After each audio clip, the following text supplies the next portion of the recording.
মুহূর্তে বাংলা টেলিভিশনের জনপ্রিয় ধারাবাহিক কথা স্টার জলসার এই ধারাবাহিক দর্শক বেশ পছন্দ করছেন। আর এই ধারাবাহিকে মুখ্য ভূমিকায় দেখা যাচ্ছে অভিনেত্রী সুস্মিতা দে এবং সাহেব ভট্টাচার্য।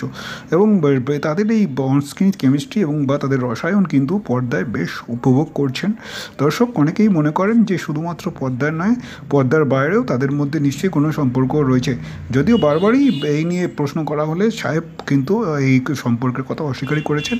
তারা বলেছেন যে তারা শুধুমাত্র ভালো বন্ধু, সুস্মিতা এবং তিনি ভালোই বন্ধু, শুধুমাত্র ভালো বন্ধু, আর কিছুই নন। যদিও কদিন আগেই বিয়ে ভাঙার খবর এসেছিল অভিনেত্রী সুস্মিতার, মূলত বাগদানও হয়ে গিয়েছিল অনির্বাণ রায়ের সঙ্গে। তবে চলতি বছরে ফেব্রুয়ারিতে তাদের বাগদান পর্ব সম্পন্ন হয়। একসঙ্গে ফ্ল্যাটও কিনেছিলেন, সেই সিদ্ধান্ত নিয়েছিলেন হয়তো আগামী 2-3 বছরের মধ্যে তারা বিয়ে করবেন। এরই মধ্যে এই ছন্দপতন বেরিয়ে তারা অনির্বাণ আচমকা হঠাৎই ঘোষণা করেন যে তারা সম্পর্কে নেই, সুস্মিতার সঙ্গে থেকে তিনি বেরিয়ে যাচ্ছেন। তবে এই বিচ্ছেদে সবথেকে চর্চা হয়েছে বারবারই যে সাহেবের সঙ্গে তার সম্পর্ক রয়েছে।